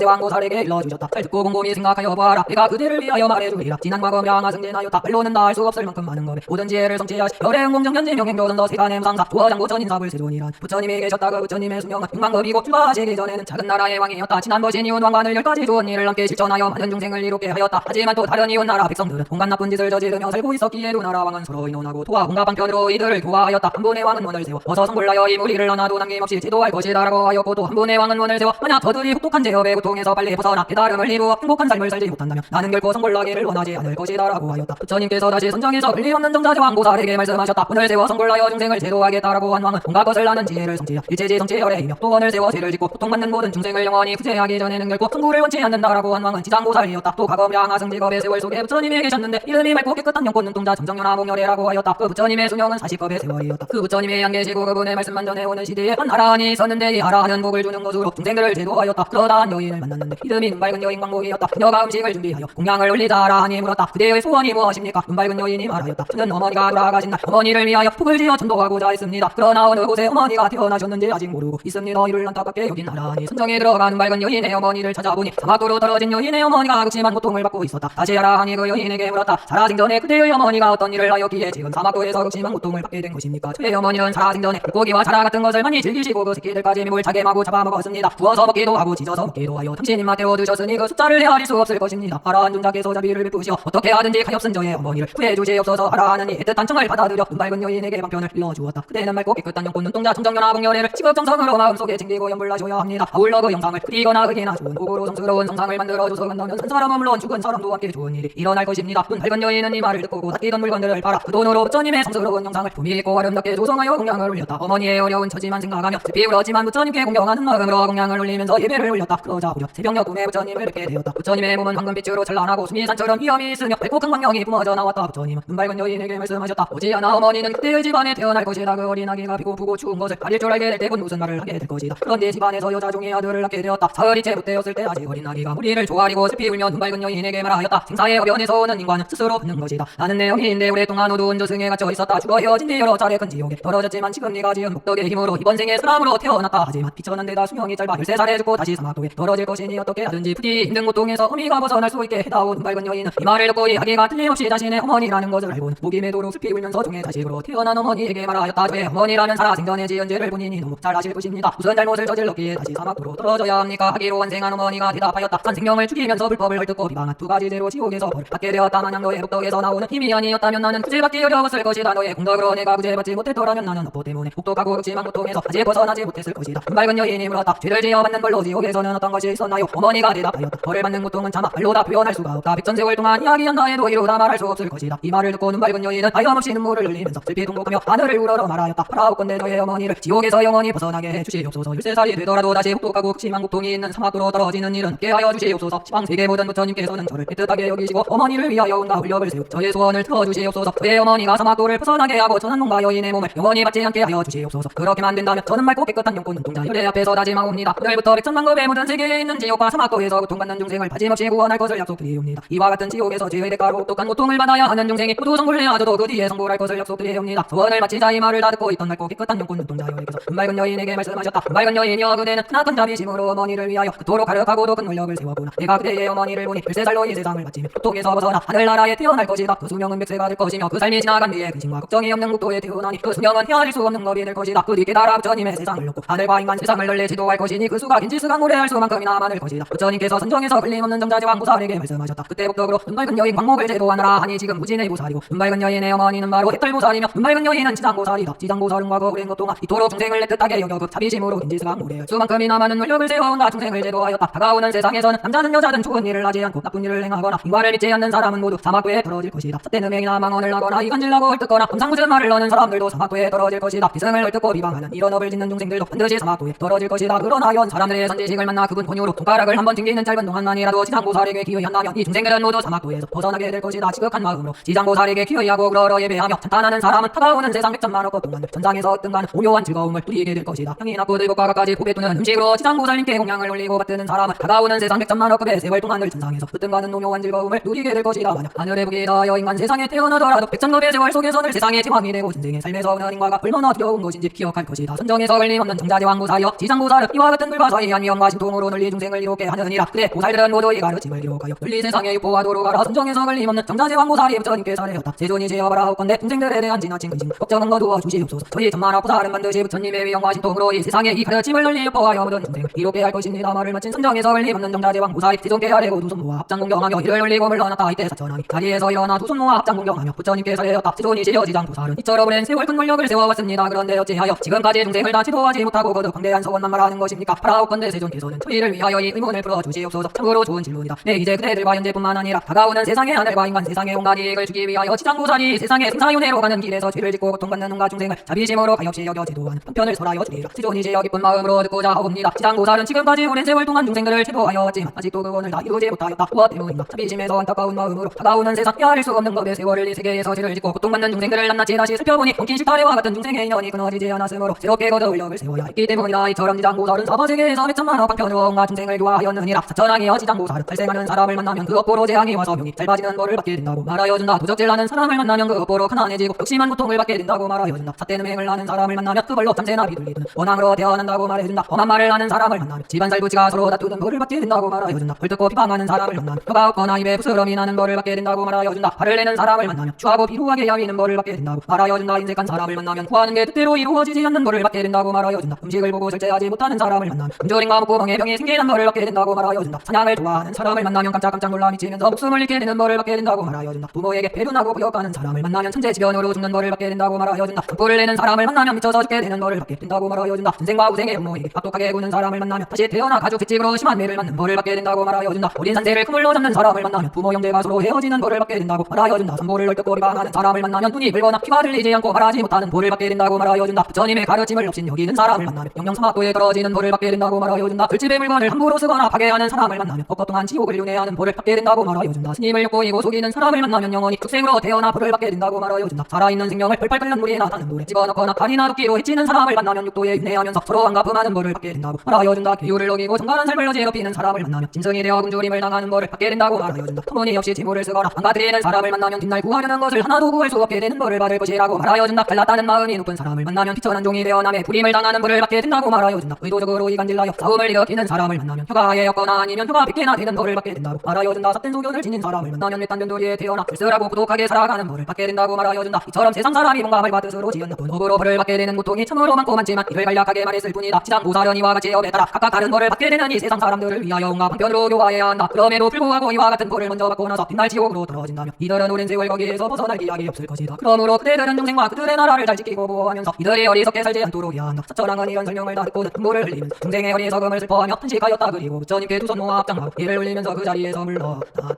이때 부연보살이 지장보살에게 말하였다. 어디신 분이시여 바라오건대 출룡팔부함이래 현재의 모든 중생을 위하여 사바세계에서 죄를 짓고 그걸로 극심한 고통을 받아야 할 중생이 가는 지옥의 이름과 거기서 받는 무서운 도를 설하여 주옵소서. 그리하여 다가오는 세상에서 발법 중생이 지옥의 불을 잘 날게 하여 주옵소서. 지장보살이 대답하였다. 어지신 분이시여 네 이제 부처님의 위엄과 신통으로 지옥의 이름과 죄를 짓고 받는 벌을 간략하게 말씀드리겠습니다. 어지신 분이시여 이 세상 동쪽에 무쇠로 둘러싸인 산이 있습니다. 그 산은 깜깜하고 깜깜하여 햇빛이나 달빛도 볼 수 없습니다. 그곳에 큰 지옥이 있으니 이름을 금무간지옥이라고 합니다. 또 다른 지옥은 그 끝이 보이지를 않아 대합의 지옥이라 하고 또 다른 지옥은 사각이라 하며 또 다른 지옥은 날아다니는 칼이 난무한다고 하여 그 이름을 피도라고 합니다. 또 다른 지옥이 있으니 불화살을 쏜다고 하여 화전이라 하고 또 다른 지옥은 산 사이에 죄인을 두고 가루를 만든다고 하여 협산이라 하며 또 다른 지옥은 죄인을 날카로운 창이 삐져나오도록 찌른다고 하여 통창지옥이라 합니다. 또 다른 지옥이 있으니 제소래로 가둔다고 하여 절거라 하고 또 다른 지옥이 있으니 시뻘겋게 달군 노새 상위에 올려놓고 불을 춤으로 절상이라 하며 또 다른 지옥이 있으니 무쇠소가 있다고 하여 저루지옥이라 합니다. 또 다른 지옥이 있으니 무쇠로 만든 옷을 입힌다고 하여 천이라 하고 또 다른 지옥이 있으니 많은 칼이 있다고 하여 천인이라 하며 또 다른 지옥이 있으니 쇠당나귀가 있다고 하여 전려지옥이라고 합니다. 또 다른 지옥이 있으니 펄펄 끓는 물이 녹인 물이 넘친다고 하여 양동지옥이라 하고 또 다른 지옥이 있으니 시뻘겋게 달군 큰 기둥을 낳는 불을 받는다고 하여 보조지옥이라 하며 또 다른 지옥이 있으니 시뻘건 불덩어리들이 흘러내리며 튄다고 하여 유화지옥이라고 합니다. 또 다른 지옥이 있으니 열을 빼내어 그 위에서 농사 짓는 것처럼 생기를 끈다고 하여 동설지옥이라 하고 또 다른 지옥이 있으니 목을 잘라낸다고 하여 좌소지옥이라 하며 또 다른 지옥이 있으니 밑에서 시뻘건 불이 올라와 발바다리를 태워버린다고 하여 조각지옥이라 합니다. 또 다른 지옥이 있으니 죄인의 눈을 뽑아먹는다고 하여 다만지옥이라 하고 또 다른 지옥이 있으니 시뻘겋게 달아오른 통분 세고수를 삼키게 한다고 하여 철한지옥이라 하며 또 다른 지옥이 있으니 늘십이 다툼을 일삼는다고 하여 쟁론지옥이라 합니다. 또 다른 지옥이 있으니 몸마디마디를 새도끼로 잘라낸다고 하여 철부지옥이라 하고 또 다른 지옥이 있으니 화가 많은 중생의 오장욕구를 태우는 다진지옥이라 합니다. 지장보살은 다시 말을 이어나갔다. 어지신 분이시여 무쇠로 둘러싸인 산 안에 이와 같은 지옥들이 있으니 그 수가 끝이 없어 다 헤아릴 수가 없습니다. 또 그 밖에 고통을 못 참아 끝없이 신음하는 소리를 내게 되는 유한지옥 혀를 뽑아버리는 말설지옥 냄새나는 동구덩이에 빠져야만 하는 등려지옥 우리의 사슬에 묶여 고통을 당해야 하는 동세지옥 불덩어리 코끼리가 달려드는 하상지옥 불덩어리 개가 물어대는 하구지옥 불덩어리 말이 울부짖는 하마지옥 불덩어리 소가 달려드는 하오지옥 타오르는 산속에 갇히는 하산지옥 시뻘겋게 달아오른 불덩어리가 떨어지는 하석지옥 시뻘겋게 달아오른 평상에 놓여 극심한 고통을 당하는 하상지옥 시뻘겋게 달아오른 다리를 건너면서 극심한 고통을 당하는 하량지옥 불덩어리 송골매가 달려드는 하흥지옥 톱날 같은 이빨로 물어대는 거하지옥 발끝을 남김없이 벗겨내는 박피지옥 피를 빨아먹는 음혈지옥 손머리를 태우는 소수지옥 발과 다리를 태우는 소각지옥 거꾸로 매달아 발가루운 가시로 찌르는 도자지옥 불타는 집안에 가두는 화곡지옥 철로 된 감옥에 가두는 초록지옥 불덩어리가 달려드는 화랑지옥 같은 수많은 지옥이 있습니다. 이들 지옥은 저마다 작은 지옥들을 갖고 있는데 한둘이 있기도 하고 서너시 있기도 하며 수없이 많기도 합니다. 그들의 이름도 저마다 각각 다릅니다. 지장보살이 더시 부연보살에게 말하였다. 어지신 분이시여 이것들이 모두 세상에서 나쁜 일을 저지른 중생이 받는 지옥의 불입니다. 이처럼 업에서 나오는 힘은 수미산만큼 크고 바다처럼 깊어 부처님의 거룩한 도로 나아가는 길을 방해하는 것입니다. 그러므로 중생은 작은 일이라도 죄가 되지 않을 것이라고 하여 가볍게 여겨서는 안 됩니다. 죽은 뒤에 정말 실오라기 더럭만큼의 작은 일조차 인과에서 벗어날 수가 없습니다. 아버지와 아들처럼 아주 가까운 사이라도 인과로 가는 길이 서로 달라 헤어져야만 하고 죽어 서로 만나더라도 상대방의 인과항고를 대신 받을 수가 없습니다. 제가 이제 부처님의 위엄과 신통으로 간략하게 죄를 짓고 지옥에서 받는 인과항고를 설명하겠습니다. 바라옵건대 어지신 분께서는 잠시 제 말을 들어주시옵소서. 보현보살이 말하였다. 사마도의 인과항고에 대하여 저는 오랫동안 알고 있습니다. 하지만 어지신 분께서 말씀하여 주시기를 바라고 있습니다. 이는 뒷날 발법시대에 온갖 죄를 짓는 중생들이 어지신 분께서 말씀하신 내용을 듣고 모두 부처님께 기여하도록 배려하는 것입니다. 지장보살이 보현보살에게 말하였다. 어지신 분이시여 지옥에서 받는 벌은 이와 같습니다. 어떤 지옥에서는 죄인의 혈을 기다랗게 쭉 뽑아 그 위에서 수가 밭을 갈듯 징기를 끌게 합니다. 어떤 지옥에서는 죄인의 심장을 빼내어 무서운 야차가 씹어먹기도 합니다. 어떤 지옥에서는 펄펄 끓는 물이 가득한 커다란 쇠솥에 죄인의 몸을 푹 담가 삼키기도 합니다. 어떤 지옥에서는 빨갛게 달군 불의 기둥을 죄인이 끌어안게 하기도 합니다. 어떤 지옥에서는 허공을 날아다니는 시뻘건 물덩어리들이 죄인에게 달려들어 태워버리기도 합니다. 어떤 지옥에서는 모든 게 하나같이 콩콩으로부터 매우 춥기만 합니다. 어떤 지옥에 지옥에서는 지옥 가득 끝도 한도 없이 더러운 동물이 가득 넘쳐 흐르기도 합니다. 어떤 지옥에서는 흑공 가득 날카로운 새부치들이 이리저리 날아다니기도 합니다. 어떤 지옥에서는 시뻘겋게 달아오른 장을 주인에게 수없이 던져 지르기도 합니다. 어떤 지옥에서는 가슴과 등짝을 사정없이 밀치거나 내어치기도 합니다. 어떤 지옥에서는 손과 발만 모조리 태워버리기도 합니다. 어떤 지옥에서는 무쇠뱀이 몸을 칭칭 감아 꽉 조이기도 합니다. 어떤 지옥에서는 무쇠로 된 개가 주인을 몰아내며 사정없이 물어뜯기도 합니다. 어떤 지옥에서는 시뻘겋게 달아오른 무쇠 당나귀 등의 죄인을 모조리 태우기도 합니다. 오지신 분이시여 이와 같은 불을 받는 지옥에는 형벌을 주는 은과 기구도 마련되어 있습니다. 이것들은 하나같이 불이나 쇠 아니면 불과 불 아닌 게 없는데 이 네 가지로 중생의 업에 따라 벌을 받게 하는 것입니다. 만약 지옥에서 받게 되는 벌을 자세히 설명하자면 하나하나의 지옥에서 받아야 할 용과 고초가 수없이 많은데 하물며 그 많은 지옥 형벌이야 더 말할 필요가 있겠습니까? 제가 이제 부처님의 위엄과 신통으로 거지신 분의 물음에 이처럼 간략하게 설명하였습니다. 그러나 자세히 말하고자 하면 컵이 다하도록 설명해도 그 끝이 없을 것입니다. 이때 세존께서 온몸에서 큰 광명을 놓아 백천억 인지수가 모래알 만큼이나 되는 모든 부처님 나라를 들어 비추면서 큰 소리로 모든 부처님의 세계에 있는 보살과 전룡팔구 귀신 사람인 듯 아닌 듯한 중생들에게 권리알리렸다 정세계 불가사의한 위엄과 신통으로 자비에 와신 지상보살이 죄를 짓고 고통받는 모든 중생을 구원하는 일에 대하여 내가 이제 전탄하니 잘 들을지어다. 내가 이 세상을 떠난 뒤에 모든 보살과 전룡팔구 귀신들은 온갖 방편으로 이 가르침을 잘 지키고 보호하여 모든 중생이 열반의 즐거움을 누리게 하여야만 하느니라. 부처님께서 말씀을 마치시자 법회에 참석한 보강보살이 두 손 모아 앞장 공경하며 부처님께서 내렸다. 지금 세존께서 지상보살의 불가사의한 위엄과 신통을 찬탄하는 것을 보았습니다. 바라오건대 세존께서는 다가오는 세상 말법 시대의 중생을 위하여 지상보살을 섬겨받는 공덕을 말씀하여 주시옵소서. 그리하여 전룡팔구 다가오는 세상의 중생이 부처님의 말씀을 지극 정성으로 받아 지니도록 하여 주시옵소서. 이때 세존께서 보강보살과 사부대중에게 일러 말씀하셨다. 잘 들을지어다. 내가 그대들을 위하여 지상보살의 급비로 받게 되는 하늘과 인간의 복덕에 대하여 간략하게 말하리라. 보강보살이 부처님께서 되었다. 내 세존이시여 기쁜 마음으로 듣고 전하옵니다. 다가오는 세상에서 지상보살의 경호를 들은 사람들이 두 손 모아 앞장하고 예배 찬탄하면서 지극한 마음으로 지상보살을 따른다면 이들은 삼시겁을 지은 제업에서 모두 벗어나게 될 것이다. 보강보살이여 남순녀가 지상보살의 영상을 그리거나 극불하교칠 금은 구리새 등으로 보살의 성스러운 모습을 조성하여 한번 우러러 예배를 올리면 이 사람들은 우리 전에 100번 태어날 것이며 영원히 나쁜 길로 떨어지지 않을 것이니라. 설사 하늘의 복이다 하여 인간 세상에 태어나더라도 후광이 되어 큰 복덕을 잃지 않을 것이다. 혹 여인이 여성의 몸을 싫어한다면 지상보살의 성스러운 모습을 그리거나 극불하교칠 구리새 등으로 조성한 성스러운 영상에 지극정성으로 공양을 올려야 하니 이처럼 하루도 거르지 않고 국과 양과 음식 그리고 의복 비단 깃발 재물 보화 등으로 지상보살에게 공양을 올린다면 이 여인은 여성의 삶을 다한 뒤에 다시는 백전만법 동안 여인의 세계에 태어나지 않을 것인데 하물며 다시 여인의 몸을 받을 수 있겠느냐. 다만 자비로운 원력으로 여인의 몸을 받아서 중생을 제도하려고 하는 것은 예외지만 지상보살에게 공양 올린 복과 공덕으로는 백전만법이다 하도록 다시는 여인의 몸을 받지 않게 될 것이다. 보강보살이여 어떤 여인이 추하고 병든 몸을 싫어한다면 지상보살의 영상 앞에서 잠시라도 지극한 마음으로 우러러 예배를 올려야 한다. 이 공덕으로 천만법 동안 태어날 때마다 용모가 오롯할 것이니 추하게 생기니 여인이 여자의 목을 싫어하지 않는다면 백천만억 삶을 열 왕녀 또는 왕비가 되거나 지상이나 명문대가의 딸로 단정하고 아름답게 태어나 여인으로서 부족한 덕이 조금도 없을 것이다. 지극한 정성으로 지상보살을 우러러 예배를 올린 까닭에 이와 같은 큰 복을 받게 된다. 보강보살이여 다가오는 세상에서 나쁜 사람이나 귀신들은 지상보살의 성스러운 영상 앞에서 선남선녀가 귀의하고 공양을 올리며 찬탄 예배하는 것을 보고는 걸뜯고 나무라거나 공덕이나 이로운 일이 없다고 비방을 하지 말아야 한다. 혹 이빨을 드러내고 조소하거나 뒤에서 다른 사람들을 부추겨 이 일이 잘못된 일이라고 말하지 말아야 한다. 비록 입으로 말하지 않더라도 속으로 헐뜯고 나무라는 나쁜 사람이나 귀신들아 연전하는 사바세계의 중생을 제도하기 위하여 천번의 부처님이 출연하고 불반하시는 세월이 다한 뒤에 그 업보로 합이 지옥에서 극심하게 중한도를 받게 될 것이다. 이 겁이 지난 뒤에는 나기가 되는 업보를 받고 또 전겁이 지난 뒤에 다시 축생의 업보를 받으며 또 전겁이 지난 뒤에서야 비로소 사람의 몸을 받게 될 것이다. 또한 사람으로 태어나더라도 갓난하고 미천하며 눈이나 코와 귀 등 얼굴 모습이 온전치 못할 것이다. 온갖 악업이 얽혀 있으므로 얼마 살지 못하다가 다시 나쁜 세상으로 떨어질 것이다. 그러므로 보강보살이여 다른 사람이 공양 올리는 것을 헐뜯고 아무라도 이런 업보를 받는데 하물며 나쁜 생각으로 지상보살을 헐뜯고 무시한다면 그 업보야도 말해 무엇하겠느냐. 보강보살이여 간혹 다가오는 세상에서 남자이든 여자이든 오랜 병으로 자리에 누워 살 수도 없고 죽을 수도 없을 때가 있느냐. 그럴 때는 영자가 꿈속에서 나쁜 귀신이나 집안 가족들이 험한 곳에서 놀고 있는 것을 보기도 한다. 혹은 가위 눌리는 귀신이 나타나거나 도깨비들과 함께 놀고 있는 것을 보기도 하면서 다리 가고 다리 가며 세번이 흘러도 병이 잘 낫지를 않는다. 몸이 더욱 야위고 파리해지면서 자다가 소리를 지르며 처참하게 괴로워하기도 한다. 이 모든 것은 체험의 길에서 그제가 가벼운 것인지 무거운 것인지를 결정하지 못하여 목숨줄을 끊기도 어렵고 병이 낫기도 어렵기 때문이다. 이 이런 세상 사람의 눈으로는 정확히 가름할 수가 없다. 이럴 때는 오직 불보살의 성스러운 영상 앞에서 이경을 큰 소리로 한번 읽어주어야 한다. 혹은 병자가 아끼는 물건이나 그리고 보물 도제진 문서 같은 것을 병자 앞에 가져다 놓고서는 큰 소리로 이렇게 말해주어야 한다. 저 아무개는 병자를 위하여 부처님의 경전과 부처님의 성상 앞으로 이 재물을 가져가 좋은 곳에 쓰이도록 공양을 올리겠습니다. 혹은 저 아무개는 병자를 위하여 경전이나 성스러운 탱화에 이 재물을 공양 올리겠습니다. 혹은 저 아무개는 병자를 위하여 이 재물로 불보살의 성스러운 성상이나 탑 또는 절을 조성하겠습니다. 혹은 저 아무개는 병자를 위하여 이 재물로 지혜의 등불을 켜기 위하여 부처님의 도량에 공양 올릴 것입니다. 이처럼 병자에게 세 번 말하여 잘 알아듣게 해야 한다. 설사 병자가 정신이 흩어져 기진맥진하더라도 하루 이틀 사흘 나흘 나아가 이래 동안 큰 소리로 이경을 읽어주어야 한다. 그리하면 병자가 죽더라도 전생의 재앙이나 중재에서 벗어나게 될 것이다. 또 다선과 지옥에 갈 중재라도 거기에서 영원히 벗어나 태어나는 곳마다 늘 전생의 일을 알게 될 것이다. 남선녀가 이경을 쓰거나 다른 사람을 시켜 쓰게 하고 스스로 성스러운 성상을 사람을 그리고 조성하거나 다른 사람을 시켜 그리고 조성하게 하며 반드시 그들이 받는 공덕이 더 클 것인데 하물며 여기에 무엇을 더 말할 필요가 있겠느냐. 그러므로 보강보살이여 이 경을 독송하고 잠깐이라도 찬탄하고 존경하는 사람을 만나거든 그대는 온갖 방편으로 그 사람이 이 일에서 물러나지 않고 부지런히 공부하도록 해야 한다. 그리하여 지금뿐만 아니라 다가오는 세상에서도 천만억의 불가사의한 공덕을 얻을 수 있도록 혼해야 한다. 보강보살이여 다가오는 세상에서 중생이 꿈이나 잠자리에서 귀신이나 어떤 형상이 나타나 슬퍼하고 근심하며 울부짖거나 두려워하고 있는 모습을 볼 때가 있다. 이는 모두 한생 십생 백생 전생의 과거에서 부모나 형제자매 또는 부부로서 가까웠던 사람들이 복덕이 없어 사막도에서 벗어날 희망이 없으므로 전생의 제설거지에게 자신의 처지를 날려 그들이 고통받는 나쁜 세상에서 벗어나게 할 방편을 써주기를 바라기 때문이다. 보강보살이여 그대는 신통력으로 이들 군속을 모든 불보살의 성스러운 성상 앞에 보내 한마음 한뜻으로 이 경을 읽게 해주어야 한다. 혹은 다른 사람에게 부탁하여 3편이나 7편을 읽도록 해주어야 한다. 그리하면 사막도에 있던 군속들이 경 읽는 소리가 끝나는 대로 바로 해탈하게 되고 다시는 꿈이나 잠자리에서 귀신이나 그들의 나쁜 형상을 보지 않게 될 것이다. 보강보살이여 다가오는 세상에서 생활이 자유롭지 못한 비천하고 불행한 사람들은 그들의 처지가 전생의 악업 때문인 줄 알고 참회하여야 한다. 지극한 마음으로 지장보살의 성스러운 성상을 우러러 예배하고 저 미래 동안 보살의 명호를 만번 연불하여야 한다. 그리하면 이번 생에서 또가 다한 뒤 천만생을 사는 동안 항상 존귀한 몸으로 태어나 다시는 사막도의 고통을 겪지 않게 될 것이다. 보강보살이여 다가오는 이 세상에서 귀족 바라문장자 거사 그리고 성을 달리하는 종족 그 어디라도 새로 태어난 아이가 있을 때는 7일 이내에 불가사의야 이 경전을 읽어주면서 아울러 지장보살의 명호를 만번 연불하여 주어야 한다. 새로 태어난 아이가 전생에 지은 재앙의 업보로 단명할 운명이라도 바로 그 업보에서 벗어나 편안하게 잘 자라 수명이 길어질 것이다. 만약 복을 타고난 아이라면 더욱더 편안한 삶으로 장수하게 될 것이다. 또 보강보살이여 다가오는 세상의 중생들은 매달 초하루 초여들의 열나흘 보름 열여들의 스무사흘 스무나흘 스무여들의 스무아흘의 금음인 십제일의 모든 죄를 모아 그 죄의 가볍고 무거운 죄질을 결정해야 한다. 이 세상의 중생들은 행동과 생각하는 것이 모두 아닌 게 없고 죄 아닌 게 없는데 하물며 제멋대로 살생하고 도둑질하면서 삿된 인간 관계로 거짓말을 하고 살아가는 모습이야 더 말해 무엇하겠느냐. 만약 불보살님의 성스러운 성상 앞에서 십제일의 이경을 남편 읽게 되며 동서남북 백유순 안에 있는 어떤 재난도 다 없어질 것이다. 그가 사는 집안의 어른과 아이 그 누구도 가리지 않고 현재뿐만 아니라 다가오는 세상의 삶 속에서 모두가 영원히 사막도에서 벗어날 것이다. 또 십제일에 매번 한 편씩 읽으면 갑자기 집안에 닥쳐오는 현세의 불행이나 병고가 없으며 의복과 음식이 부족함이 없어 풍요로울 것이다. 그러므로 보강보살이여 마땅히 알아야 한다. 지장보살은 이와 같이 말로 다 설명할 수 없는 백천만의 위엄과 신통으로 중생을 이롭게 하니 이 세상 중생은 지장보살과 큰 인연을 맺어야 한다. 중생이 보살의 명호를 듣고 성스러운 성상을 바라보며 이 경 가운데 있는 석자 5자 혹은 한 개송 한 구절만이라도 듣게 된다면 이 사람은 현세에서 누구도 따라올 수 없는 아름답고 편안한 삶을 살 것이다. 다가오는 세상에서 백천만생을 단정하고 아름다운 모습으로 존귀한 집안에 태어날 것이다. 이때 보강보살이 지장보살을 찬탄하는 것을 듣고는 한쪽 무릎을 꿇고 두 손 모아 합장하며 부처님께 사례였다. 세존이시여 저는 오랫동안 지장보살의 불가사의한 신통력과 큰 권력을 알고 있습니다. 다가오는 세상에서 중생을 이롭게 하고 싶어 일부러 부처님께 여쭈무시며 당연히 저 또한 이 가르침을 정성껏 받들고자 하옵니다. 세존이시여 이 가르침이 들어있는 경전을 무엇라 불러야 합니까? 저희는 세상에 널리 이 경전을 어떻게 알려야 합니까? 부처님께서 보강보살에게 말씀하셨다. 요리의 가르침이 들어있는 이 경전에는 3가지 이름이 있는데 하나는 지장본원경이고 또 하나는 지장본행경이며 나머지 하나는 지장본서력경이라 한다. 이런 이름들은 지장보살이 오랜 세월 큰 권력을 세워 중생을 이롭게 한 것이 인연이 되었기 때문이다. 그러므로 그대들은 지장보살의 원력에 따라 이 가르침을 세상에 널리 알려야 할 것이다. 보강보살은 이 말씀을 듣고 지극한 믿음으로 이 가르침을 받아지녔다. 그리고 두 손 놓아 합장 공경하며 부처님께 이를 올리고 그 자리에서 물러났다. 이때 지장보살이 부처님께 사례였다. 세존이시여 제가 이 세상 중생의 삶을 살펴보니 언행이나 생각하는 게 모두 죄 아닌 게 없습니다. 착한 마음을 냈다가도 대개는 오래가지 못하며 꼭 나쁜 인연을 만나며 점점 더 고요 해로운 인연만 깊어지고 있습니다. 이 사람들은 마치 진흙한 길에서 무거운 돌을 짊어지고 가듯 점차 업이 무거워지고 진압으로 삶에 지쳐서 가면 갈수록 발걸음이 깊은 수렁으로 빠져들고 있습니다. 하지만 올바른 선지식을 만날 수 있다면 선지식이 짐일부를 털어주기도 하고 전보를 대신 짊어져 주기도 합니다. 이 선지식에게는 큰 힘이 있으므로 중생을 구축하고 도와주고 편안하게 해줍니다. 그러다 평지에 이르면 나쁜 길을 살펴 다시는 그 길로 가지 않게 하여 줍니다. 세존이시여 악에 물든 중생은 조그마한 틈만 있어도 헤아릴 수 없는 죄로 정신없이 빠져듭니다. 모든 중생에게는 이런 나쁜 습성이 있습니다. 그러므로 이들의 목숨이 다하여 생명이 끊어질 때 부모 형제자매와 그 본속들은 마땅히 복덕을 베풀어 그들의 저승길을 도와주어야만 합니다. 부처님의 법을 상징하는 높은 깃발을 내걸거나 지혜를 상징하는 등불을 많이 밝혀주어야 합니다. 경전을 읽으면서 부처님의 가르침을 받들어 오셔야 합니다. 부처님이나 모든 성스러운 성상 앞에서 공양을 올리며 불보살님과 백지불의 명호를 연불해야 합니다. 이분들의 명호를 목숨이 다하여 생명이 끊어지려는 사람에게 한 번만이라도 들려주거나 몸을 떠난 영혼이 들을 수 있도록 해주어야 합니다. 목숨이 다하여 생명이 끊어진 사람이 악업으로 따지자면 틀림없이 사막도로 떨어질 것인데 부모 형제자매와 그 근속들이 죽은 사람을 위하여 부처님과 성스러운 인연을 맺어준다면 그들이 지은 숱한 죄가 모두 없어질 것입니다. 그리고 다시 임종한 사람을 위하여 49일 안에 좋은 인연을 맺어주어야 죽은 자들이 나쁜 길에서 영원히 벗어나고 인간 세상이나 천상계로 태어나 아주 미묘하고 고묘한 즐거움을 누리게 될 것입니다. 또한 살아있는 부모 형제자매와 그 근속에게도 이 공덕이 회양되어 헤아릴 수 없이 많은 이익을 얻게 될 것입니다. 그러므로 제가 이제 부처님과 전룡팔보가 사람인 듯 아닌 듯한 중생들 앞에서 당부하노니 이 세상 중생은 임종하는 날에 다른 생명을 죽이거나 해치는 나쁜 인연을 맺지 말아야 합니다. 또한 귀신이나 도깨비들 앞에서 제사를 지내지 말아야 합니다. 왜냐하면 다른 생명을 죽이거나 해치는 나쁜 인연으로 지내는 제사는 조금도 죽은 사람에게 이익이 되지 않기 때문입니다. 오히려 죄를 더 짓게 되는 인연이 될 뿐만 아니라 그 죄업이 더욱 더욱 깊어지고 무거워지기 때문입니다. 설사 지금 세상뿐 아니라 다음 세상에서 성스러운 인연을 맺어 인간 세상이나 전상미에 태어나더라도 임종할 때 근속이 저지른 나쁜 인연과 죽은 사람의 용과 더물이 겹쳐 좋은 곳에 태어나는 일이 더디게 될 것입니다. 임종한 사람이 살아생전에 좋은 일을 하지 못했다면 자신의 업에 따라 사막도에 떨어질 업보를 받게 될 터인데 근속들이 거기에 죄를 더 보태 주어서는 안 될 것입니다. 비유하자면 무거운 짐을 짊어지고 먼 곳에서 오는 사람이 사흘이나 굶었는데 갑자기 옆 사람이 짐을 더 얹어주는 것과 같으니 짊어진 짐은 더 무거워져 몸과 마음만 더 비폐해질 것입니다. 세존이시여 제가 보니 이 세상 중생은 부처님의 가르침을 따르면서 털어간 오리나물 한 방울 모래 하나를 티끌 하나만큼이라도 착한 일을 해야 합니다. 착한 일을 한다면 그 공덕은 모두 자신에게 돌아갈 것입니다. 이 말을 할 때 법회 대중 가운데에 부처님의 법대로만 말하는 장자가 있었다. 이분은 이미 오래전에 생멸이 없는 이치를 깨닫고 지방세계 중생들을 도와하고 제도하기 위하여 장자의 몸으로 나타난 선지식이었다. 그분은 두 손 모아 합장공경하며 지장보살에게 물었다. 지장보살이시여 이 세상 중생은 목숨이다 한 뒤에 부모 형제 자매와 근속들이 모두 그를 위하여 공덕을 쌓거나 정정한 죄로 죽은 사람을 위하여 좋은 인연을 많이 지어야 합니다. 그래야 죽은 사람이 큰 공덕을 얻고 해탈할 수 있지 않겠습니까? 생멸이 없는 이치를 아는 장자시여 지금 중생뿐만 아니라 다가오는 세상의 모든 중생을 위하여 제가 부처님의 위엄과 신통으로 이 일들을 간략하게 말씀드리겠습니다. 생멸이 없는 이치를 아는 장자시여 지금 중생뿐만 아니라 다가오는 세상의 모든 중생이 임종할 때 부처님이나 보살 또는 벽지불의 명호를 하나만이라도 듣게 되면 죄가 있든 없든 모두 다 해탈할 것입니다. 살았을 때 좋은 일은 하지 않고 나쁜 일을 많이 한 사람이라 하더라도 목숨이 끊어진 뒤 부모나 형제 자매와 근속들이 모두 그를 위하여 공과 복덕과 이익으로 부처님과 성스러운 인연을 맺어준다면 그 공덕의 7분의 1은 죽은 자가 없고 나머지 7분의 6은 산 사람이 갖게 될 것입니다. 이 때문에 현재뿐만 아니라 다가오는 세상에 모든 사람은 공덕을 쌓은 것만큼 그 공덕을 얻게 된다는 것을 잘 듣고 하셔야 합니다. 탓없이 죽음을 불러들이는 귀신은 느닷없이 어느 날 들이닥칠 것이며 이로 인해 어둠 속에서 방황하는 귀신들은 죄와 복이 어떤 것인지를 미처 알지 못합니다. 49일 동안 말을 하지 못하는 사람이나 귀가 먹은 사람처럼 꼼짝하지 못하고 저승사자 앞에서 살아생전에 지은 죄를 낱낱이 드러내 심판을 받아야만 합니다. 그런 뒤에 지은 업의 무게에 따라 다음 생을 받아야만 합니다. 그 과정에서 미리 앞일을 예측하지 못함으로 온갖 근심과 고통만 생겨날 것입니다. 그런데 하물며 사막도에 떨어져야 하는 근심과 고통이야 더 말할 필요가 있겠습니까? 목숨이 나은 사람들은 아직 생을 받지 못한 49일 동안 어두운 후공을 터돌아다니면서 늘 마음속으로 부모와 형제 자매들이 복덕을 지어 자신을 구원해 주기를 간절히 바랄 것입니다. 그러다 49일이 지나면 지은 업에 따라 다음 생에 그 업보를 받아야 합니다. 만약 죄를 지은 사람이라면 그 업보를 다 받을 때까지 1100년이 지나도 고통에서 벗어날 길이 없을 것입니다. 만약 크나큰 죄를 짓고 무간지옥에 떨어졌다면 천번만 거리 지나도록 영원토록 극심하게 용과 고통을 받아야 할 것입니다. 생결이 없는 이치를 아는 장자시여 그러므로 이와 같이 죄를 지은 중생의 목숨이 끊어지며 그분의 부모와 형제 자매들은 죽은 영가를 위하여 청정한 죄를 마련하고 죽은 이들이 다음 세상으로 가는 길을 도와주어야만 합니다. 죄를 청정하게 올리는 의식이 끝나기 전이나 죄를 진행하고 있는 동안에는 살뜰머리나 채소 이파리 어느 하나도 땅에 버리는 일이 없어야 합니다. 부처님이나 스님들께 공양 올리기 전에는 어떤 공양물에도 먼저 손을 대지 않아야 합니다. 만약 이를 어기고 먼저 먹거나 올바른 마음을 쓰지 않게 되면 죽은 사람이 죄 올리는 공덕의 혜택을 잊지 못할 것입니다. 끊임없이 마음을 굴복해 쓰고 밝고 깨끗한 마음 자리를 지켜가며 부처님과 청정한 스님들께 헌신하고 봉사하여야 합니다. 여기서 생기는 공덕 가운데 7분의 1은 죽은 사람이 갖게 되는 것입니다. 그러므로 생멸이 없는 이치를 아는 장자시여 이 세상의 중생은 부모와 형제 자매들이 죽은 뒤에 그들을 위하여 치를 마련하고 삼보의 공양을 올려야 합니다. 한마음 한뜻으로 이들의 큰나왕생을 끊임없이 바라고 연불하여야 합니다. 이 공덕으로 이들과 인연 있는 죽은 사람과 산 사람들이 골고루 그 혜택을 보게 되는 것입니다. 이렇게 지장보살이 말씀하실 때 우리 전궁전에 있던 천만억 나요 단아되는 많은 귀신이 한량없는 부처님 법을 깨달아 중생을 제도하려고 하는 마음을 내었다. 부처님의 법대로 말하는 장자는 깊은 마음으로 지장보살의 가르침을 받들고 지극한 예를 올리며 그 자리에서 물러났다. 이때 무쇠로 둘러싸인 산중에 있던 메아리 수없이는 귀신의 왕들이 염라대왕과 함께 우리 전궁전에 계신 부처님을 찾아뵈었다. 이른바 나쁜 독을 쓰는 귀신의 왕 악독기왕 나쁜 일을 많이 하는 다악기왕을 다투고 산 대쟁기왕 하얀 호랑이를 타고 다니는 백호기왕 피투성이 호랑이로 나타나는 여로기왕 시뻘건 호랑이로 나타나는 족호기왕 재앙을 부리고 다니는 산항기왕 날아다니는 귀신기왕 정광석화 같은 정광기왕 이리의 어금니를 가진 낭하기왕 전개의 눈을 가진 천안기왕 짐승을 잡아먹는 담수기왕 돌을 짊어지고 다니는 푸석기왕 풍년을 다스리는 주모기왕 재앙을 일으키는 주화기왕 복덕을 다스리는 주보기왕 음식을 다스리는 주식기왕 침물을 다스리는 주제기왕 가축을 다스리는 주축기왕 날짐승을 다스리는 죽음기왕 짐승을 다스리는 주수기왕 도깨비를 다스리는 추매기왕 동물 수확을 맡아 다스리는 주상기왕 수명을 다스리는 주명기왕 질병을 다스리는 주질기왕 험난한 곳을 다스리는 주검기왕 3개의 눈을 가진 삼모기왕 4개의 눈을 가진 사모기왕 5개의 눈을 가진 오모기왕 등이었다. 이 기왕들은 저마다 100천이나 되는 작은 귀신의 왕들을 거느리고 있었다. 이 귀신들은 전부 세상에서 지각각 맡은 일을 하며 주인 노릇을 하고 있었다. 염라대왕과 함께하는 귀신의 왕들은 모두 부처님의 위엄과 신동 그리고 지장보살의 힘으로 다 함께 도리 전궁전에 계신 부처님을 찾아뵙고 한쪽에서 있었다. 이때 염라대왕이 한쪽 무릎을 땅에 꿇고 두손 모아 합장하며 부처님께 살해되었다. 세존이시여 제가 지금 귀신의 왕들과 함께 부처님의 위엄과 신동 그리고 지장보살의 힘으로 이 도리 전궁전 법회에 참여한 것은 저희가 뛰어난 공덕을 얻고자 하기 때문입니다. 그런데 잘 풀리지 않는 의심이 있어 세존께 감히 여쭈고자 하오니 세존이시여 바라옵건대 뜻한 마음으로 저희를 위하여 말씀하여 주시옵소서. 무엇이든 물어라 그대들의 의심을 풀어주리라. 세존이시여 지장보살은 중생계에서 죄를 짓고 고통받는 중생을 용과 방편으로 지도하면서 자기 몸은 조금도 들보지 않고 있습니다. 이와 같은 불가사의하고 진통한 일을 지장보살이 하고 있는데도 중생들은 죄 지은 업보에서 후원되었다가는 무지하나 다시 지옥에 들어지고는 합니다. 세존이시여 지장보살께서 이처럼 물거서이야 진통력이 있는데도 어찌하여 중생들은 악한 길로 들어가 영원히 따르지 못하는 것이옵니까? 바라옵건대 세존이시여 저희를 위하여 이 의문을 풀어주시옵소서. 이 세상 중생은 성질이 억세고 찌러서 잘 다잡아 가르치기가 어려운 법이다. 하지만 지장고사를 백천겁을 두고 이 중생들을 낱낱이 구원하여 서둘러 해탈 지켰다. 사막도에 떨어진 모든 중생을 지장고사리 큰분 노변에서 방편으로 빼내어 전생의 일을 깨닫게 해주었다. 그러나 이 세상의 중생은 문디 나쁜 버릇에만이 물들어져 있으므로 사막도에서 나왔다가는 곧 다시 들어가기가 필수였다. 그래서 보살의 수고로움이 오랜 세월 거듭 더해져야 비로소 이들을 제도하여 해탈시킬 수 있었다. 비유하면 어떤 사람이 집으로 가는 길을 잃고 험한 길로 들어서는 것과 같다. 그 길에는 야차, 호랑이, 늑대, 사자, 도마뱀, 독사들이 우글거려서 길 잃은 사람이 이들에게 순식간에 물려 맹독으로 죽게 되었다. 그때 어떤 선지식이도와 여러가지 치료법으로 온몸에 독이 퍼지는 것을 잘 막아 살아나게 되었다. 그런데 치료받은 사람이 다시 험한 길로 들어가려고 하니 선지식이 말하였다. 닦아지오 무엇 때문에 이 길로 다시 가려 하시오. 당신이 무슨 죄주로 온갖 나쁜 독을 감당해낼 수 있단 말이오. 다시 길을 가려던 사람은 이 말을 듣고 험한 길에서 빠져나왔다. 선지식은 이 사람의 손을 잡고 나쁜 독이 가득한 위험한 길에서 벗어나게 한 뒤에 좁고 편안한 길로 인도하였다. 참으로 그대는 위험할 뻔하여서 다시는 이 길로 가지 마시오. 이 길로 들어간 사람은 아주 위험하고 잘못하다가는 생명조차 윗대로서 길을 잃었던 사람이 친절한 선지식의 마음씨에 크게 감동하자 헤어질 때 선지식은 다시 말하였다. 만약하는 사람이나 이 길을 가려는 사람을 만나거든 이 길은 맹독을 가진 짐승이 우글거려 목숨을 잃을 수도 있다고 알려주어야 하고 그들이 죽음의 길로 들어서지 않게 해주어야 하고 이와 마찬가지로 지장고살도 크나큰 자비심으로 죄를 짓고 고통받는 중생을 구제하여 인간 세상이나 천상계에 태어나 삶의 행복을 누리게 해주려고 하였다. 죄 많은 중생의 역보가 얼마나 괴로운가를 알게 하여 다시는 나쁜 길로 영원히 가지 않게 하였다. 이는 마치 길 잃은 사람이 험한 길로 잘못 들어갔다가 선지식을 만나고 출되고 나서는 두 번 다시 이 길로 들어서지 않는 것과 같다. 만나는 사람마다 이 길로 가지 말도록 권유하는 것은 길을 잃었던 일을 계기로 영원한 이터를 얻어 다시는 험한 길로 들어서지 않게 하려는 것과 같다. 그러나 예전의 일을 잊어버리고 다시 그 길로 간다면 목숨을 잃어버릴 수도 있다. 이는 사막도에 떨어진 중생이 지상 보살의 방편으로 사막도에서 벗어나 인간이나 천상계에 태어나도 또 죄를 짓고 다시 나쁜 세상으로 떨어지는 모습과 같다. 이처럼 죄업에 깊이 물들면 지옥에서 영원히 벗어날 기약이 없다. 이때 나쁜 독을 방편으로 활용하는 악도 기왕이 두 손 모아 합장 공경하며 부처님께 살해했다. 세존이시여 소를 헤아릴 수 없을 만큼 귀신의 왕이 이 세상에 많이 있는데 혹 사람을 이롭게 하거나 손해를 입히는 것은 법보가 다 다르기 때문입니다. 저희가 세상을 돌이켜보며 나쁜 일이 많고 좋은 일은 적습니다. 그러므로 큰 도시든 작은 도시든 가리지 않고 사람 사는 동네를 지나다가 꼭 어떤 사람이 작은 일이라도 좋은 마음으로 부처님의 법을 드러내고 부처님을 수고하려고 걸어놓은 깃발이나 햇빛 가리개를 보며 저희는 과거 현재 미래의 모든 부처님께 하듯 그 사람을 공경하고 공양을 올리며 극진한 예를 올리겠습니다. 또한 적은 양의 양과 극치라도 부처님이나 보살님의 성스러운 성상 앞에 정성껏 올리고 경전을 읽으면서 부처님의 가르침을 존중하여 부처님의 법문한 구절 개송만 하라도 공양 올리는 사람을 보며 저희는 과거 현재 미래의 모든 부처님께 하듯 그 사람을 공경하고 공양을 올리며 극진한 예를 올리겠습니다. 다른 귀신들 모두에게 명하여 저마다 힘이 있는 귀신과 토지를 다스리는 귀신들이 그 사람을 보호하도록 하겠습니다. 해로운 일과 나쁜 격 뜻밖의 재앙으로 죽는 일과 느닷없이 닥치는 불행 그리고 뜻대로 되지 않는 일들이 그분의 주변에서 일어나지 않도록 하겠습니다. 그런데 하물며 그분의 집안에 이런 일이 일어나게 하겠습니까? 부처님께서 나쁜 독을 방편으로 활용하는 악독 기왕을 찬탄하셨다. 착하고 착하도다. 그대들이 염라대왕과 함께 부처님의 법을 다루는 사람들을 감싸고 보원더니나 역시 본전왕과 지석전왕이 그대들을 지키고 보호하게 하리라. 이런 말을 할 때 법회 가운데 수명을 맡아 다스리는 귀신의 왕이 부처님께 살해였다. 세존이시여 제가 하는 일은 본디 이 세상 사람의 수명을 주관하는 것입니다. 그러므로 사람들이 태어날 때와 죽을 때를 천연 모두 알고 있으므로 제가 품은 본디 원력은 이 사실로 그들에게 참으로 큰 이익을 주고자 합니다. 그러나 제 뜻을 알지 못하는 중생들은 태어날 때와 죽을 때를 당해서 모두 편안한 마음을 갖지 못합니다. 왜냐하면 이 세상 사람들이 처음 태어날 때 집안에서 좋은 일을 많이 해야 부지신이 한없이 기뻐하며 어머니와 아기를 감싸고 보호하여 편안한 삶을 누리게 해주기 때문입니다. 나아가 그 형제자매까지 큰 이익을 얻게 되는 것입니다. 그러므로 아기를 낳은 뒤에는 산생명을 죽이거나 해치는 일을 삼가야 하는데도 물고기를 잡아 산모에게 먹이고 부모와 형제자매가 함께 모여 술과 고기를 먹고 마시면서 노래하며 풍악을 울리고 있습니다. 그런 업보로 태어난 아이와 그 어머니가 편안하고 행복한 삶을 가질 수 없는 것입니다. 왜냐하면 어머니의 극심한 고통 속에 아이가 태어날 때 헤아릴 수 없이 많은 나쁜 귀신과 도깨비와 정령들이 비비린내 나는 피덩이를 먹으려고 모여들기 때문입니다. 그러므로 저는 먼저 그 집이나 터에 있는 영물로 하여금 태어나는 아이와 그 어머니를 보호하게 하여 편안한 삶과 행복을 얻을 수 있게 하려고 합니다. 이들이 편안한 삶과 행복을 얻었다면 당연히 복을 지어 모든 도지신에게 보답해야 합니다. 그런데 도리어 살생하게 위하여 부모와 형제 자매들이 모인다니 이 때문에 스스로 재앙을 만들어 그 업보를 받을 뿐만 아니라 태어난 아이와 그 어머니에게까지 해악을 끼치는 것입니다. 또한 저는 이 세상에서 목숨이 다하여 생명이 끊어지는 사람들의 선악을 다지지 않고 이 사람들이 사막도에 떨어지지 않기를 바라고 있습니다. 하물며 스스로 좋은 일을 많이 한 사람에게 저의 힘을 보탠다면 여기에 무엇을 더 말할 필요가 있겠습니까? 이 세상에서 좋은 일을 많이 한 사람들도 목숨이 다하여 생명이 끊어질 때 토끼 품은 많은 귀신이 부모나 형제 자매의 모습으로 변신하여 죽은 사람을 이끌고 나쁜 길로 떨어지게 하려고 합니다. 하물며 악행을 저지른 자야 더 말할 필요가 있겠습니까? 세존이시여 이 세상 사람은 목숨이 다하여 생명이 끊어질 때 정신이 혼미하여 선과 악을 가리지 못합니다. 게다가 눈이나 귀로 보고 듣지도 못합니다. 그러므로 부모와 형제 자매들은 공양을 울리고 통전을 읽으면서 부처님의 가르침으로 불보살님의 명호를 마음 깊이 불러야만 합니다. 이와 같은 좋은 인연으로 죽은 자를 나쁜 세상에서 벗어나게 하고 모든 악마와 귀신은 다 흩어지게 해야 합니다. 세존이시여 모든 중생이 임종할 때는 부처님이나 보살님의 명호를 한 번만이라도 듣게 하거나 혹은 대승경전의 가르침을 한 구절 계속 중 하나만이라도 듣게 해야만 합니다. 그래야 제가 이들을 살펴보간 지옥에 떨어지는 살생죄를 제외하고 그 나머지 소소한 죄로 사막도에 떨어질 사람들을 모두 찾아내어 사막도에서 벗어나도록 할 것입니다. 부처님께서 수명을 맡아 다스리는 귀신의 왕에게 말씀하셨다. 자비로운 마음에서 그대가 이와 같은 큰 원력을 세우고 육도에서 윤회하는 괴로움 속에 모든 중생을 감싸고 보호하는구나. 다가오는 세상에서도 태어나고 죽는 사람을 위하여 그대는 결코 이 원력을 버리지 말아야 한다. 모든 중생을 고통에서 벗어나게 하여 편안하고 행복한 삶을 얻게 해야 한다. 수명을 맡아 다스리는 귀신의 왕이 부처님께 사례였다. 세존께서는 조금도 염려하지 마옵소서. 제가 이 수임을 마칠 때까지 언제나 이 세상 중생을 감싸고 보호할 것입니다. 그리하여 태어나거나 죽는 사람을 위하여 모두 편안하고 행복한 삶을 얻게 할 것입니다. 오로지 저는 태어나고 죽는 중생 모두가 제 말을 믿고 받아들여 고통에서 벗어나 큰 이익을 얻게 되기를 바랄 뿐입니다. 이때 부처님께서 지장보살에게 말씀하셨다. 중생의 수명을 맡아 다스리는 귀신의 왕은 이미 백천생을 사바세계에 태어나고 죽는 중생을 감싸고 보호하여 주었다. 이 보살은 자비로운 원력으로 귀신의 왕으로 몸을 놔두는 것이지 사실은 귀신이 아니다. 앞으로 170겁을 지난 뒤 성불하여 명호를 어디에도 집착이 없는 열애라고 부를 것이다. 그분이 계시는 세월의 이름은 편안하면서 즐거운 삶이라고, 그 세상의 이름은 맑은 기운이 머무는 곳이라고 할 것이다. 그 부처님의 수명은 헤아릴 수 없는 법이 될 것이다. 지장보살이여, 불법을 수호하는 귀신의 왕들이 하는 일은 이처럼 불가사의하여 그가 제도와 인간이나 하늘 사람의 숫자 또한 헤아릴 수가 없느니라. 이때 지장보살이 부처님께서 래었다. 제존이시여, 이제 다가오는 세상의 모든 중생을 위하여 이익이 되는 일을 제가 자세히 설명하여 나고 죽는 괴로움 속에서 큰 이익을 얻게 하고자 합니다. 바라옵건대 세존께서는 저의 이야기를 들어주시옵소서. 부처님께서 지장보살에게 말씀하셨다. 그대가 자비로운 마음으로 무거운 죄를 짓고 고통받는 지옥 중생을 구원하려 불가사의한 일을 자세히 설명하고 싶어하니 지금이 바로 그때로다. 어서 빨리 말하여라. 나는 못 불반에 들 것이다. 어서 빨리 그대의 원력이 이루어져야 지금뿐만 아니라 다가오는 세상의 모든 중생에 대해 나의 근심과 걱정이 없어질 것이다. 지장보살이 부처님께 사례였다. 세존이시여, 과거 헤아릴 수 없이 많고 많은 세월 속에 끝이 없이 몸을 놔두시는 무변신 부처님께서 출현하셨습니다. 그 당시 사람들이 이 부처님의 명호를 듣고 잠깐이라도 공경하는 마음을 내며 또 다시 그 배나고 죽는 괴로움 속에 지어놓은 무거운 죄로 얻는 업보에서 벗어나게 되었습니다. 그런데 하물며 그 부처님의 모습을 그림으로 그리거나 성스러운 성상으로 만들어 공양을 올리고 찬탄하였다면 그 공덕이 어떠했겠습니까? 그 사람은 헤아릴 수 없이 많고도 많은 끝이 없는 복덕을 얻게 될 것입니다. 또 과거 겐지스강물에 할 수만큼 아득한 법의 세월에 후배 성품을 가진 보성 부처님이 계셨습니다. 그 당시 사람들이 부처님의 명호를 듣고 손가락을 한번 튕기는 순간만이라도 도닦을 마음을 내고 비의하며 더할 나위 없는 우상도에서 영원히 물러나지 않게 되었습니다. 또 과거에 아름다운 영고 부처님이 계셨습니다. 그 당시 사람들이 부처님의 명호를 듣거나 귀에 스치기만 해도 천번을 거듭해서 육계의 여섯 한을 유교 전에 태어났는데 하물며 한 마음 한 뜻으로 그분의 명호를 연불하고 있었다면 그 공덕이 어떠했겠습니까? 또 과거 말로 할 수 없을 만큼 많고 많은 세월 속에 우렁찬 목소리로 중생을 교화하시는 사자후 부처님이 계셨습니다. 그 당시 사람들이 부처님의 명호를 듣고 한 마음으로 이해하며 헤아릴 수 없이 많은 부처님 모두가 그에게 뒷날 성불할 것이라는 축복인 마정수기를 주셨습니다. 또 과거에 구조선불 부처님이 계셨습니다. 그 당시 사람들이 부처님의 명호를 듣고 한 마음 한 뜻으로 우러러 예배하고 찬탄을 올리면 그 사람은 현재 일천 부처님의 법회에서 대범 전왕이 되고 부처님 모두가 그에게 뒷날 성불할 것이라는 축복인 마정수기를 주었습니다. 또 과거에 이바지불 부처님이 계셨습니다. 그 당시 사람들이 이 부처님의 명호를 들으며 영원히 사마도에 떨어지지 않고 항상 인간이나 전상계에 태어나 아름답고 편안하며 행복한 삶을 누리게 되었습니다. 또 과거에 아릴 수 없고 셀 수 없는 겐지스 강물에 알 만큼 많은 법에 세월에 뛰어난 법의 보승 부처님이 계셨습니다. 그 당시 사람들이 부처님의 명호를 들으며 사마도에 떨어지지 않고 항상 전상에서 아름답고 편안하며 행복한 삶을 누리게 되었습니다. 또 과거에 후배로운 모습의 보상 부처님이 계셨습니다. 그 당시 사람들이 부처님의 명호를 듣고 공경하는 마음을 내면 오래지 않아 아란이 되었습니다. 또 과거에 아릴 수 없이 많고 많은 법의 세월의 검소한 삶을 상징하는 가사의 깃발 가사당 부처님이 계셨습니다. 그 당시 사람들이 부처님의 명호를 들으며 일백히나긴 법에 나고 죽는 괴로움 속에 지은 모든 죄업에서 벗어나게 되었습니다. 또 다른 과거의 부처님 마음자리에 동안 수미산 대통사상처럼 마음이 흔들리지 않는 부처님이 계셨습니다. 그 당시 사람들이 이 부처님의 명호를 들으며 인제스 강물에 할 수만큼 많은 부처님의 가르침을 듣게 되고 반드시 깨달음을 이루었습니다. 또 다른 과거의 청정만 달빛 부처님 정물불 수미산왕 부처님 산왕불 지혜가 뛰어난 부처님 지승불 용어가 맑고 깨끗한 부처님 정명불 지혜를 성취한 부처님 지성취불 더할 나위 없이 거룩한 부처님 무상불 미묘하고 아름다운 목소리의 부처님 묘성불 밝은 보름달 부처님 만얼불 달빛 얼굴 부처님 물명불 등 이로다 말로 다 헤아릴 수 없이 많은 부처님이 계셨습니다. 세존이시여, 지금뿐만 아니라 다가오는 세상의 전상이나 이 세상 사람들이 오직 부처님 한 분만의 명호를 기억하고 연불하여도 그 공덕이 헤아릴 수 없이 많은데 하물며 많은 부처님의 명호를 기억하고 연불한다면 그 공덕이 어떠하겠습니까? 이 중생들은 태어날 때와 죽을 때 저절로 큰 이익을 얻게 되고 끝내 사마도에 떨어지지 않게 될 것입니다. 임종하는 사람의 집안에서 부모와 형제 자매 나아가 그 근속한 사람만이라도 죽어가는 병자를 위하여 큰소리로 부처님의 명호를 연불하고 있다면 목숨이 다한 사람은 살아생전에 지은 무간지옥에 갈 근죄를 빼고는 나머지 업보는 모두 다 사라질 것입니다. 그 무간지옥에 갈 근죄는 지극히 엄중하여 법법의 세월이 흘러도 그 업보에서 벗어날 수 없는 것입니다. 하지만 임종 때 다른 사람이 그를 위하여 부처님의 명호를 연불하여 준다면 연불한 공덕으로 그 무거운 죄 또한 진압으로 없어질 것인데 하물며 죄를 지은 중생이 스스로 연불할 수 있다면 그 공덕이 어떠하겠습니까? 헤아릴 수 없이 많은 복덕을 받을 것이므로 헤아릴 수 없이 많은 죄업도 다같이 없어질 것입니다.